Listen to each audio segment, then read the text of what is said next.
head up. She couldn't get herself out of the vehicle. When he's assaulted you, what has he been saying to you? He said to me, basically, he'll kill me. Did you think you were going to die? I thought my life was in danger, yeah. She's broken a code that goes back hundreds of years, built around what's seen as a sacred trust, the family honour. Honour, or isn't, is respect, status. The reality is power and control. Women's behaviour has to fit in with whatever men have to say. There are thousands of other young people like her in Britain today who live in fear of their own families. But very few are prepared to talk about it. This film, 2 years in the making, tells one shocking story. Do you understand that you're under arrest? Family, honour, that's the main thing that keeps coming up instead of happiness.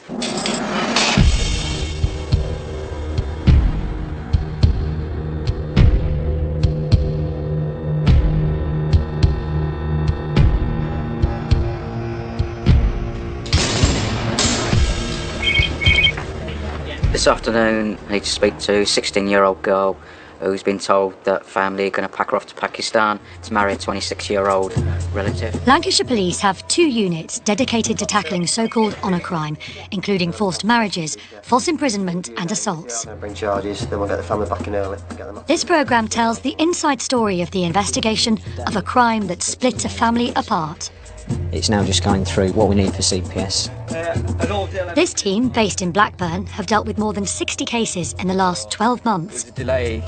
Almost all of them have involved girls under 21 being forced into marriages they don't want, otherwise face emotional blackmail, or much worse. Parents are prepared to harm their own children in order to protect this thing that they call honour. Shabana is 23 and a victim of that code of honour. She's one of the latest cases for the Blackburn team. Shabana isn't her real name, and we've blurred her face and altered her voice at her request. It took me a lot of courage to run away from my family. So many times I decided to go, then I was like, no, I love my family's here.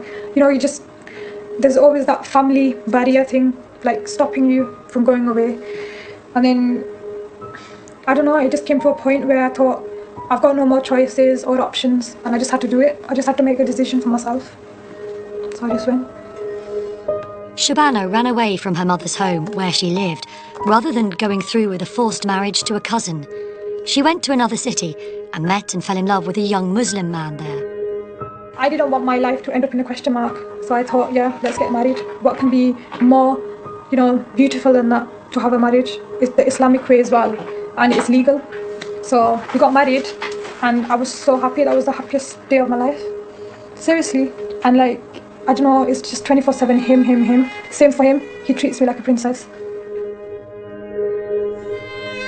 But her happiness was to be short-lived.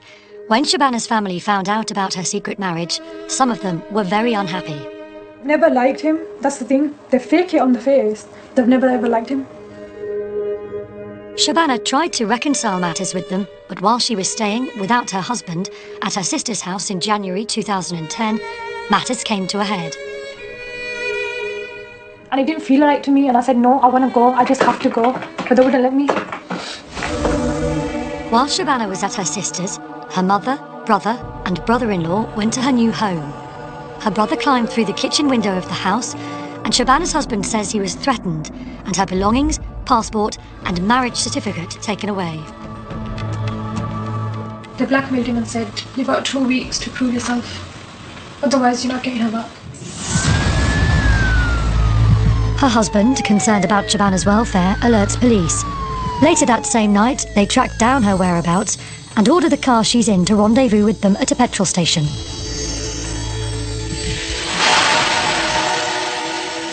Shabana is in a car being driven by her brother-in-law, supposedly to take her back to her husband.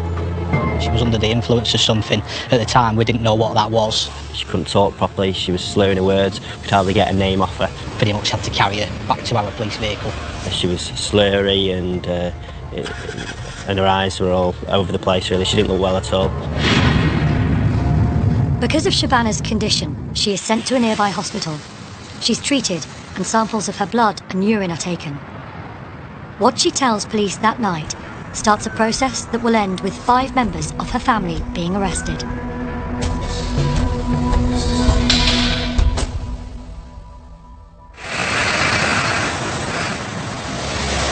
The next day, the Community Cohesion Unit of Lancashire Police, based in Blackburn, begins further investigations into what Shabana has said. Because she made a disclosure to the officer about being unwell after having this drink. Shabana is discharged from the hospital and brought to the police station. Well, she's been discharged. She's feeling a bit groggy. Detectives questioning her suspect she may have been drugged or poisoned through a drink she'd been given, hot, sweet milk. See you later. Bye-bye. Have you had that before, this sweet milk before? How long was it before you felt really ill after you had a mouthful of this drink? I was fine, and then as soon as I went in the living room to sit down, I don't know, like, I wasn't even prepared for it. I just puked, and it was like my eyes were half shut. So you've thrown up in the house? Yeah, and there's everybody talking to each other, and I don't know who's wiping my face. I don't know what's going on. When you said that everyone was talking and you could hear different people talking, could you hear what the conversation was like?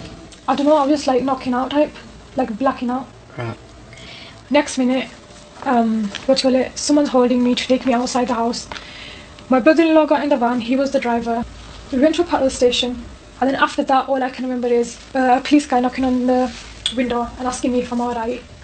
And like, it was all confusing because I didn't know where he's come from, because like, who's reported the police, what's going on? Yeah, it was your husband. He opened the door and he got my stuff from me and he grabbed me out, and they helped me in the van. After that, I don't remember nothing.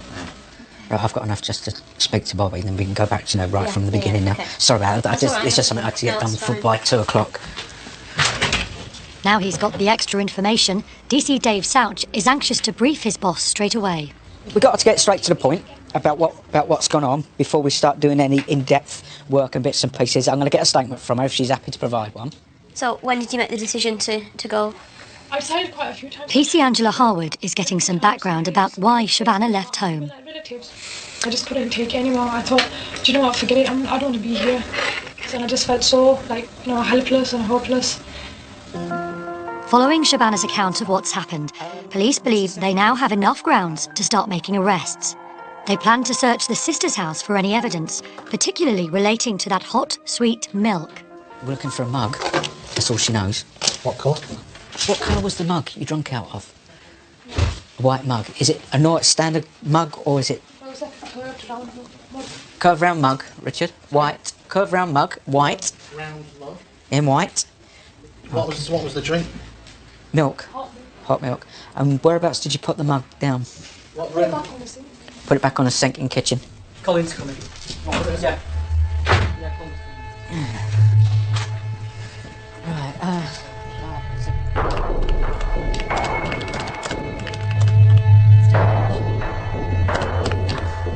They were like saying to me, get a divorce. Any guy would do, but not him. was he angry? Shabana recalls how her brother first came to her house. It was a terrifying experience. He even said, if you don't open the door, I'm gonna bash it on. He sounded angry and aggressive. Were you frightened when you was banging on the door? Yeah, very frightened. Shall we crack on? Yes. Right, thanks for coming. Basically, we're going to go to Warren Corner Terrace house. I'll just give you some background in relation to the job. Basically, there's a lady... PC Richard Jerram is briefing the arrest team. She was going to be forced into a marriage against her will. There's plenty of backup, but he's planning a low-key approach. We've had a quick look at the address as a flyby physical visit. It's an end terraced house with a UPVC door. I'm assuming that we're going to be knocking on entry rather than using force. The warrant's here for you.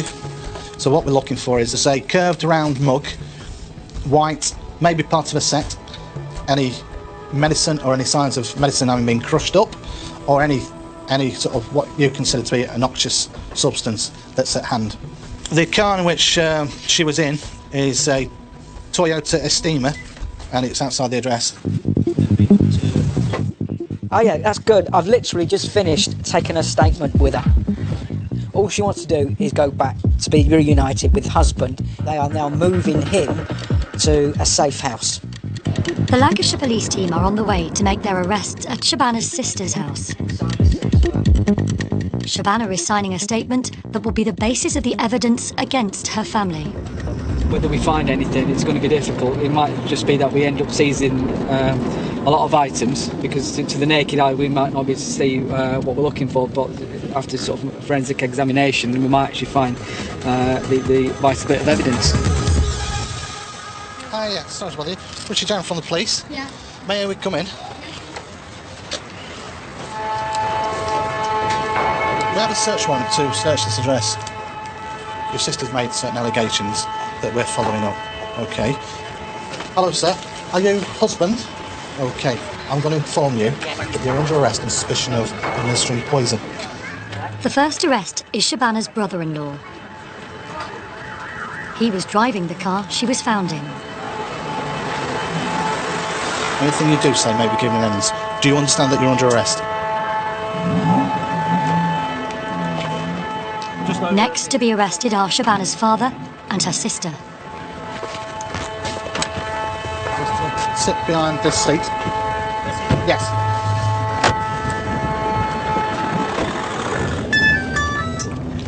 Richard Jarron. Hi, Angie. Yeah, 3 arrested on a way to Greenbank. Back at the police station, detectives decide that Shabana needs to stay overnight in a hotel to allow her to rest and come in for further questioning in the morning. I need accommodation for a single female for tonight quite urgently. Please, thank you. Come on, Chuck. I'm waiting for a car to turn up so I can take you to somewhere to get your head down. As Shabana leaves, her father and 2 other members of her family are brought in for questioning. She's taken a big step. No, come in. Shabana's brother-in-law arrives at the police station. He's destined to play a major part in this family drama.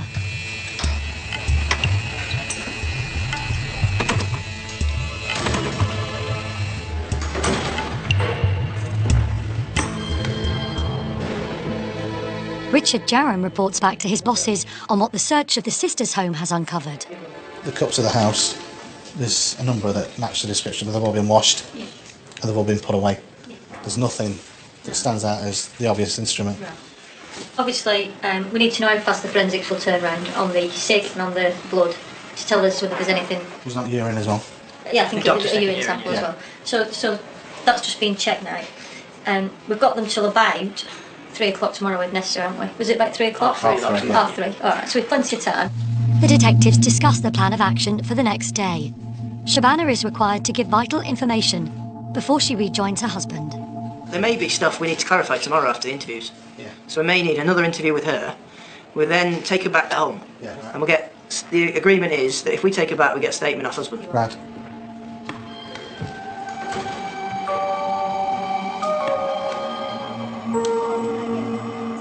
The first of Shabana's family to be questioned is her brother-in-law. He's requested a lawyer to be present. Met her and she's been actually passed out in the vehicle. She didn't want to go back. So they kidnapped. Our family are from an honour-based violence thing and a forced marriage thing. Yeah.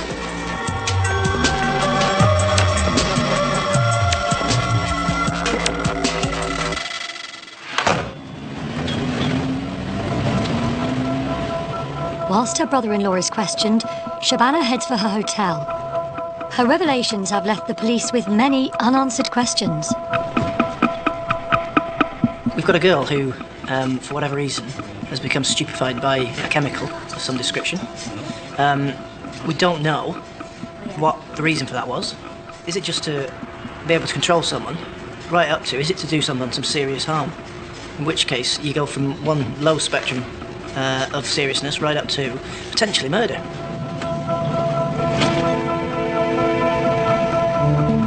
She's had a drink of warm, sweet milk. And then within 5 minutes, she's throwing up. It's difficult to say. What on earth was in that to make her be sick? It's all going to come down to toxicology reports. What is actually in her system?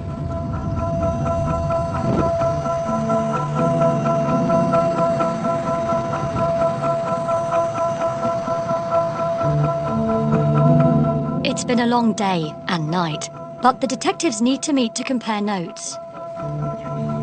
There's an awful lot that we don't know. Where she went in the car, which way the car was heading, was she going where she wanted to go, was she going against her own will, and obviously there are lines of inquiry. Do you want to give total disclosure? I think we ought to in this case, just in case that toxicology comes back as being iffy. The stories of the family members need to be cross-checked. Dave and Richard begin with Shabana's sister, someone she was very close to. She reveals that she saw her brother hitting Shabana during an argument. Brothers turned round and basically turned round and said, "You, wind your neck in, do as you're told, I am going to tell her how it is." Right. She said he was angry, mad in effect. So they've gone into the living room and he starts talking about disrespecting people and actually pushes her onto the sofa. Yeah. At some point, brother has belted her across the face. That morning? Yeah. She's not mentioned that either. That's not mentioned in the statement. So she's got a belt out of this. Right, right. She said, "I want to go." Brother saying, "You ain't, you're stopping here for a couple of days, you're doing this, you ain't leaving." So we've got a nice little false imprisonment for a witness there. The person doing all the talking and the bawling was her brother. He was the one making all the demands on people. And he was the one who was livid. Right. People are going to have to start answer some very awkward questions, and then it will come down to why has that happened to her? Explain. And then no doubt we can then go down the roads of dishonouring the family, disrespecting the family, big insults, how it affects their community standing. And see what they have to say. Shabana's father is asked about that honour issue. I said, well, you keep mentioning this honour, you know, about bringing shame to the family, dishonouring your, you know, bringing disgrace to the family. And that, so he explained that, no, we don't, other people do believe in that, other people, but he doesn't. The police case is building, and the detectives decide to arrest Shabana's brother. But because they've heard he was violent towards his sister, Dave Souch calls in some support. Unfortunately, we don't know a great deal about this lad, if he's handy or anything. That's why we'd like a section van there to transport him back to Greenbank. OK. Thank you very much. Cheers, mate. What we're going to do is lock him up first, keep him away from other family members, and then Part 4 bail those who are already in custody, and then we'll deal with him in the morning.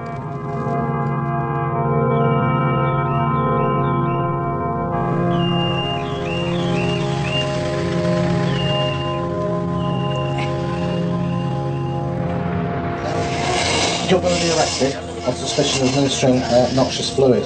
Okay, and taken to Blackburn Police Station. Shabana's brother is the fourth member of the family to be arrested. Can I just text my partner to let him know that's what's happening? No, not at this stage. We'd speak to the custody sergeant and he would do anything for you.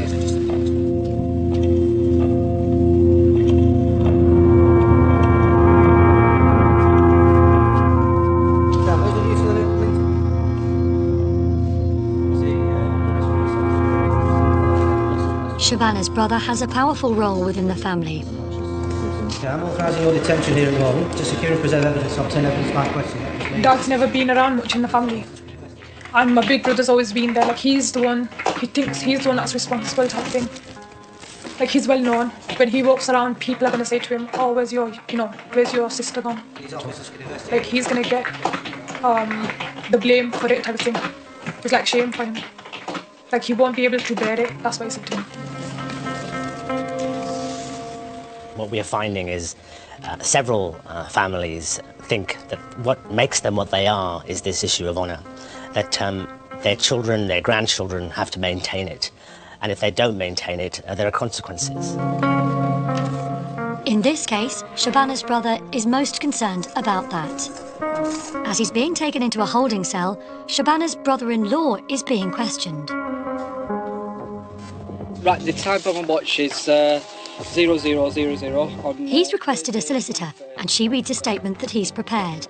It contains a revelation that gives the police a major lead. There is a proposed statement. It's pretty limited due to the language, but it will just give a bit of background, and I think it might just help. I went to pick the children up, and when I came back, I found out from my brother-in-law that they had given her something. Mother-in-law and brother-in-law were having this conversation. I suspected it to be Shamraz, and he said, I have given her something. When Dave Souch returns after arresting Shabana's brother, Shamraz, he's told about the brother-in-law's statement. He's given a sort of prepared statement, but he's basically said, Tuesday, everything up to Tuesday. Mother-in-law, brother has turned up, all very angry, quite apparent. Brother-in-law intimates, I've given her something. Sorry? He says, I can tell by looking at her she's been given something. That's on his prepared statement. So, spoke to his solicitor, she's prepared to let him answer them questions, and what he thinks brother has meant when he said he's given her something. What does he mean? Or somebody did. Yeah, so just bear that in mind for the interview. Yeah. Detective Sergeant Colin Dassau also reports up the line about what the brother-in-law has been saying about Shabana's brother, Shamraz. Shamraz has said to him, I've given her something. Right, now Shamraz is the one that Richard went to arrest. He's currently in the cells. Who we think's done it. And he's there present at all the bad stuff. So it's all coming about, really. DC Sal Youssef, who interviewed the brother-in-law, is delighted with how it went. It took me all of 4 minutes, 15 minutes to do the caution, and then within 2 minutes I'd had the confession. The news about the brother-in-law's interview is spreading. I think there's a little bit of a cough coming on here. Well, I hope so. No, from Sal's interview with The brother-in-law, yeah. When the brother Shamraz is interviewed, he admits to hitting his sister Shabana. Did you have an argument with her? Yes, I did. How would you describe the nature of that argument? Well, she pointed a few fingers, she tried slapping me. I knocked her 2 slaps back. Dave Souch also questions him about his visit to Shabana's house when she was away. So what gives you the right to go collect her belongings and take them away from the house she wants to live in? She's 23. I don't. Right. Basically, I don't. Shabana's sister and father are going home on bail to return at a later date. Both have said they know nothing of any plot against Shabana. Her sister rejects the allegations against her and says she is very close to Shabana. Shabana's father is separated from her mother and is stunned by the charges against him. You've no suicide or self-harm issues, or anything? No, I won't, he said. That's good enough for me. Yeah. Because I'm not guilty, so People do, unfortunately, so we have to ask the questions. I might have heart attack or something because what's it done with us. Don't tempt it like that.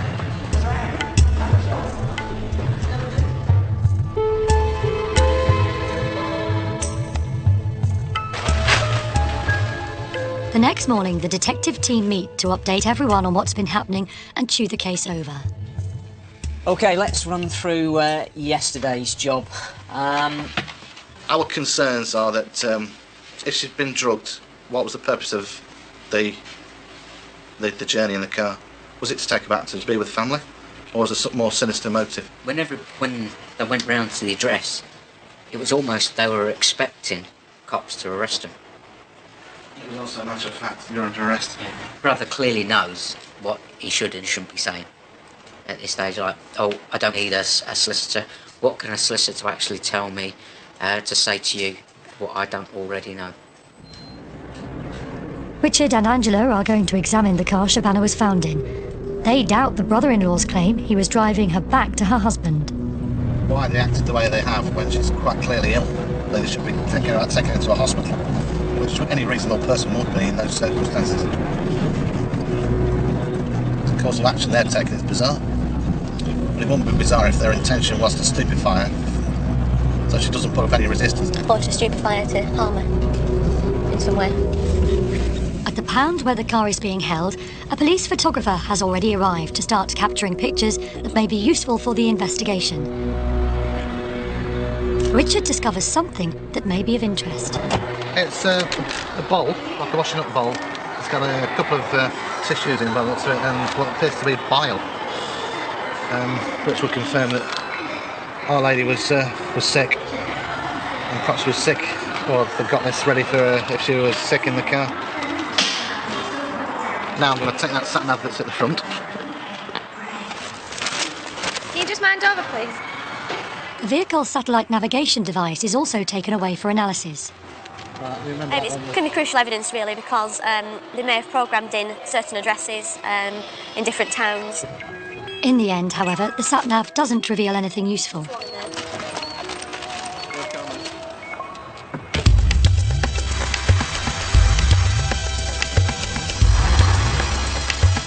Dave and Angela arrive at the hotel to pick up Shabana after she's had some sleep.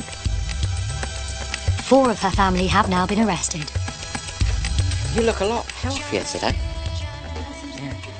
Most of us didn't finish till about 3 o'clock this morning, so we've had a busy day. Today, police will complete Shabana's formal statement.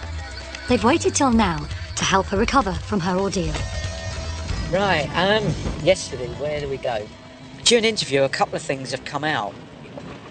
The main one is, your brother was in fact absolutely raging. He was mad. And you've been taken into the living room where he's assaulted you. He's given you a good bout across the face and he's pushed you onto the sofa. Do you recall that? Yeah. Right, okay. We just need to take a quick statement to clarify what actually happened in the morning.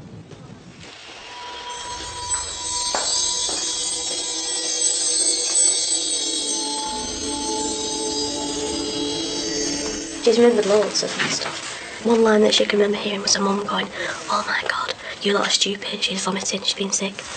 You've made her sick." They weren't going to let her out of the house. Yeah, that's right. No problem. The police unit at Blackburn specialises in honour crime, so they're experienced in dealing with cases like this and threats like those Shabana says her brother used. When he's assaulted you, what has he been saying to you? He said to me, basically, he'll kill me. Did he say, "I will kill you if you don't do this, that and the other"? No, it was just like, I'm going to kill you. He was like, I kept saying, I want to go to my husband. I was scared, obviously. You know, I was a mom. Did you believe your brother would kill you at that time?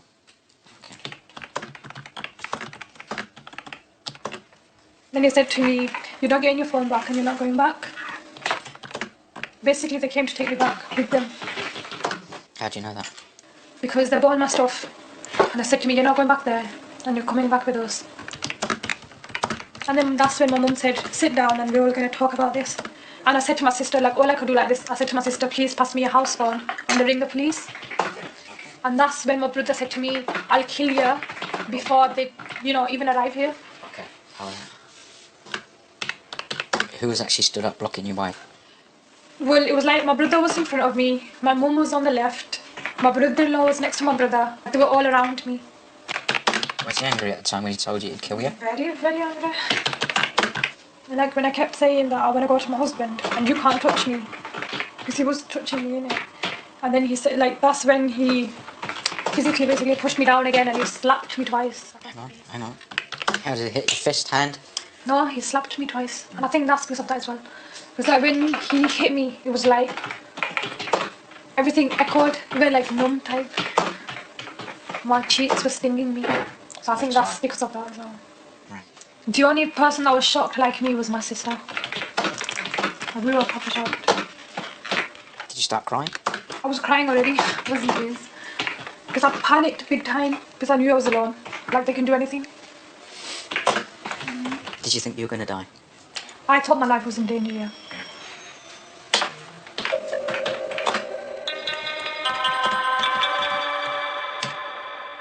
Prompted by Shabana's revelations, the police set off to make another arrest. She says that she recalls her mum saying when she was in this disorientated state, I think her exact words were, "Oh God, look what you've done. You lot, look what you lot have done." She's been sick, which sort of intimates that the family have done something to her to make her ill.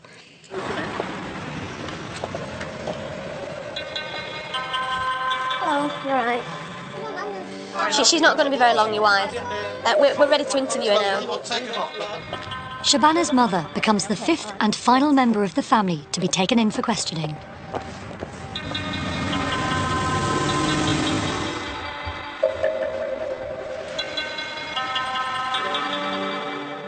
Have you gone with young lady then? 8 pages into it. Right. You're still doing it? Just finished it. Right. She's out of sleep. She's got whatever's inside her out of her system now. Yeah. And very matter of fact, this is how it was. And which is nice because it sort of really does tie in lots of what other people have said in interviews. Yes, she was belted by brother. He's threatened to kill her and she said, I believed he was going to do it. Poor girl.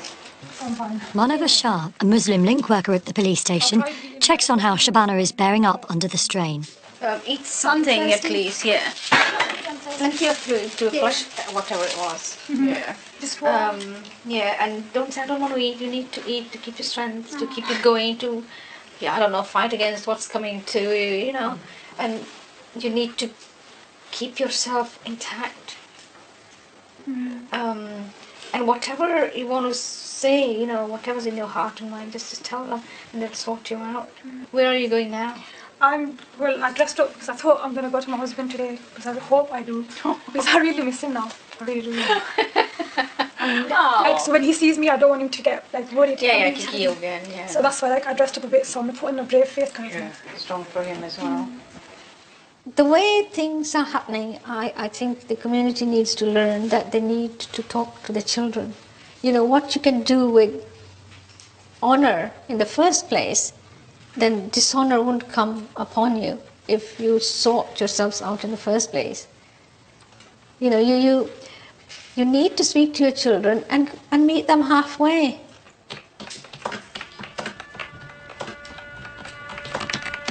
With her statement complete, officers are taking Shabana to be reunited with her husband at a secret location. The journey gives her time to reflect on the attitudes of some in the community around her. I don't know, they just think it's a really big shame for the family if the girl goes away to, get married with their own choice. Even sometimes, if it's with your cousin, your own cousin, they don't accept it. I don't know, sometimes it's not even about marriage, it's about a girl working. It's like some families in Pakistan or Islamically, they don't let you work either. Like some girls, they're just really close to their parents and they just don't want to hurt their parents. Their parents do sometime in the future come around to it and accept their marriage and their children, but some parents don't. Obviously they want you dead on the spot, or they don't want to know you at all. It all just comes down to the family honour and, shame. That's what it really is about.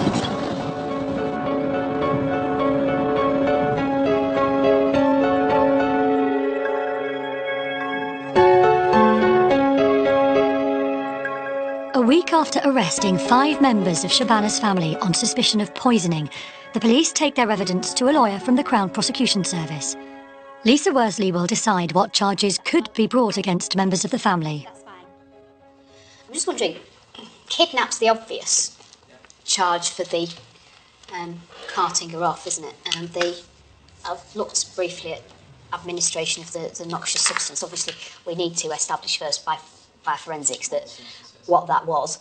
I think we've got the initial hurdle of proving, A, that they're in a system, B, that they've been put there illegally and they're not ones that she's voluntarily ingested, that the concentration of them is such that they must have been sort of hidden, and that they are solely responsible for the reaction that was observed.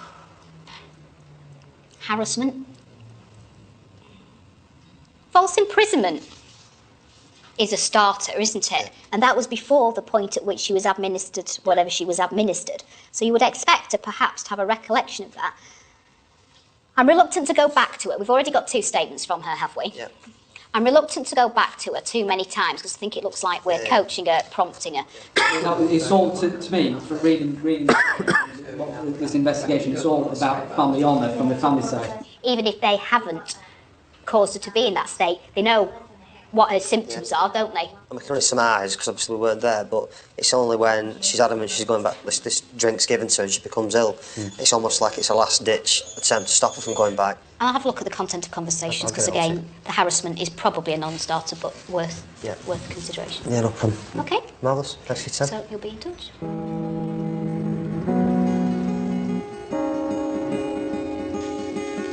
The police have recovered Shabana's belongings, which were taken from her home.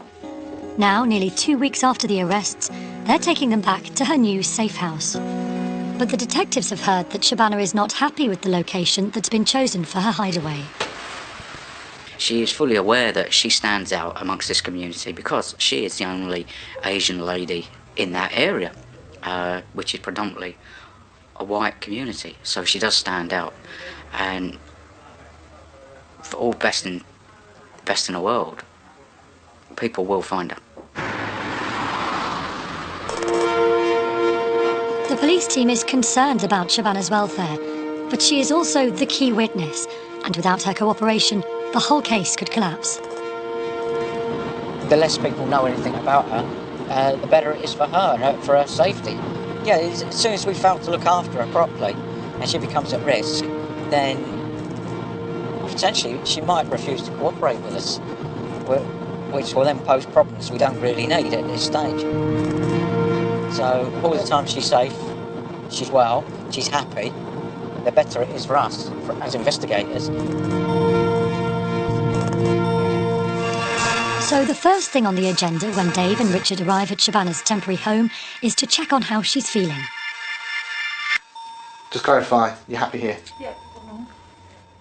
We don't want you to live like prisoners, I know. but you just got to be mindful that present moment in time your family's still trying to look for you, Yeah. trying to locate you. Mhm. Hopefully those efforts will come to nothing.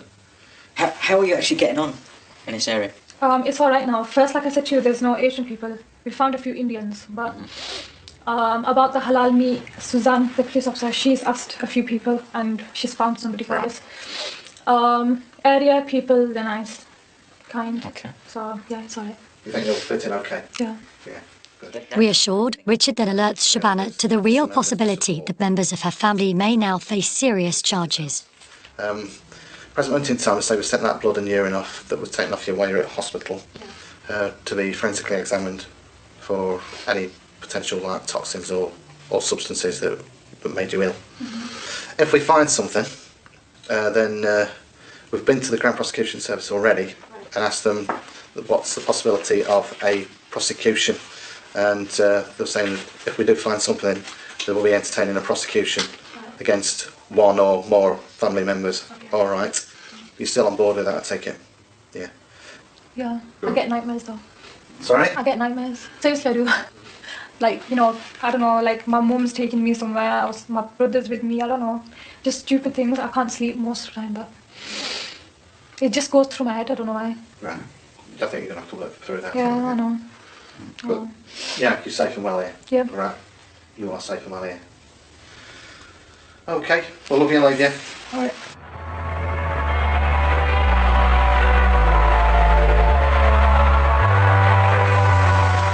A few weeks later, the toxicology report arrives. Its findings will be crucial. It could reveal what caused Shabana's condition after she drank the hot, sweet milk. We've got a statement back from a forensic scientist who's analysed the urine. There's 6 pages. It confirms that there are traces of lorazepam, a powerful sedative.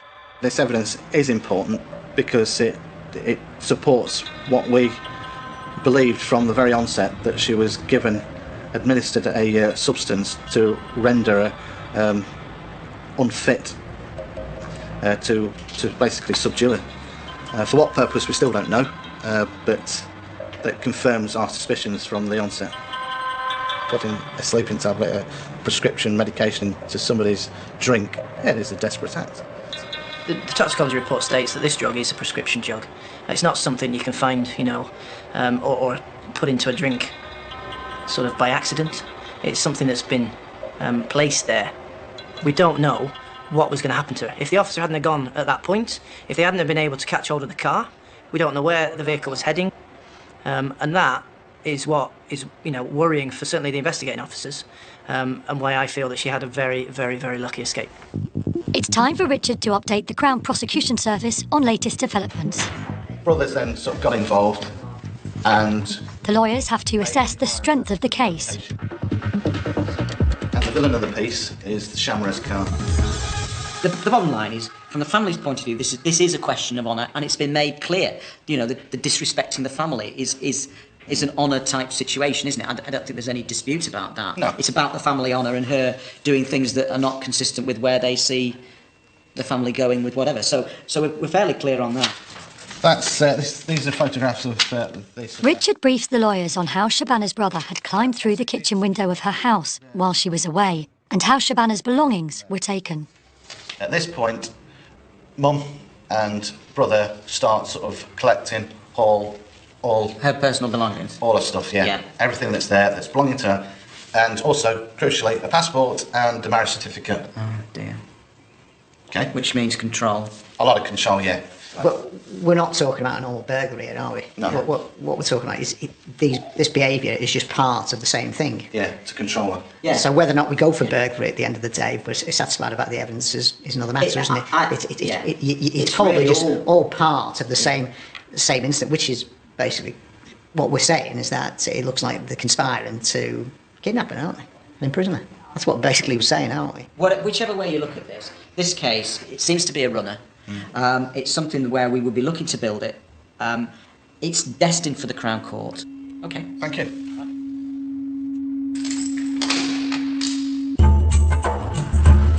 After further investigations, the police bring all 5 members of the family back for formal charging for kidnap, false imprisonment and administering the drug lorazepam. You're charged with the offences shown below. Even though Shabana has said she trusts her sister, Saima, she is still charged. Call you Mohammed, is that okay, or...? Her father, Mohammed, is still baffled by what is happening. Do you want to make any reply to the charges? Not guilty. Not guilty.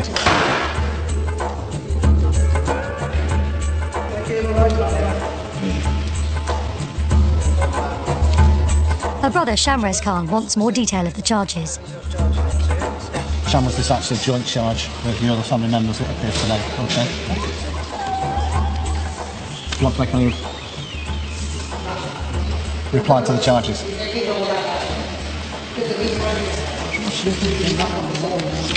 says namely false imprisonment. I kept somebody in an area against their will. That was actually kidnapped and moving someone from one place to another. Okay, so he's asking you if you have any reply to make. Okay, thank you. Okay, you must attend court on that date. If you don't, there will be a warrant issued for your arrest. All right? Her mother, Shamim Akhtar, who helped collect Shabana's belongings, also faces charges. And finally, Shabana's brother-in-law, Zahid Mahmood, is called forward. He stated that Shabana's brother told him he had given her sedatives. You're charged with 4 offences, Zahid, okay? And released on bail to appear at court. In a later statement, he said he couldn't be certain about what he said. But now it's time for a jury to decide who and what to believe. I don't think they're expecting the seriousness of the charges. Obviously, they were informed prior to attending the police station this morning via their solicitors that they were facing charges, but we didn't tell them the nature of the offences of which they were going to be charged.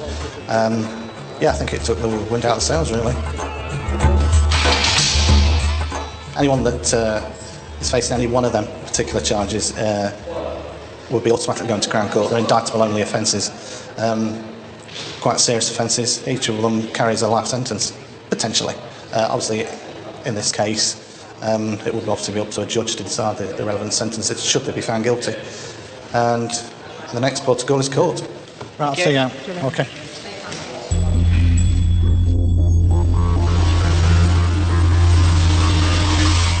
When the case comes to its full trial, the 5 defendants arrive to face their peers on the jury.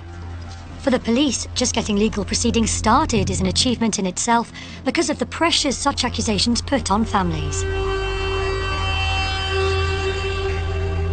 Most people who are in her situation or similar situations don't want to attend court and don't want to effectively send their family to prison. The thought of that and criminalising them is a very difficult choice to make. For the number of investigations we do in relation to forced marriages, very few actually come to court, because before we get to that stage, before we go and do a prosecution with the Crown Prosecution Service, many of the victims want to withdraw. The court allows Shabana to give her evidence from behind a screen, so she is hidden from her family's view. Even so, the whole thing is a tremendous ordeal. This young lady has been waiting 2 years for the trial, and she spent the last 2 years coming to terms with the fact that the people closest to her could harm her and wanted to harm her. So it's been a difficult time for her, trying to rebuild a life, but also knowing that at some point she'd have to give evidence against her family. She did say that she just got used to not hearing her family's voice, her sisters, her mum and dad, just general family life. And now she has to see or hear them again, and hearing the voices in the corridor was very difficult for her. It brought her other life back to her, and she was really upset about that. All 5 family members plead not guilty to the charges of kidnap, false imprisonment and administering a drug. But Shabana's brother and brother-in-law changed their pleas to guilty during the proceedings. After nearly 3 weeks, her mother is also found guilty. But Shabana's sister and her father are acquitted on all charges. The police pass on the news of the convictions to Shabana. When we spoke to her afterwards, she said it was perhaps one of the worst times of her life. Ultimately, what she wants to come out of it is, it shouldn't have happened to me, and I don't want it to happen to anybody else. After being declared innocent, Shabana's sister gives her reaction through her barrister. This is also a very tragic day as far as she's concerned, because not only has she been exonerated, but members of her family have now found themselves in custody, facing very serious charges and likely prison sentences. The family are divided. Hopefully in the future there will be a possibility of some form of reconciliation between the sisters. Shabana's father too reveals his feelings and how the trial has split the family apart. I strongly condemn the acts of my family members for any wrongdoing, and they should be punished for that.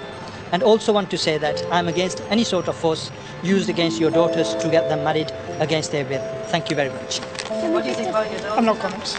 Yeah, I think. Anything to your daughter? Do you want to say anything to your daughter? Well, still miss her.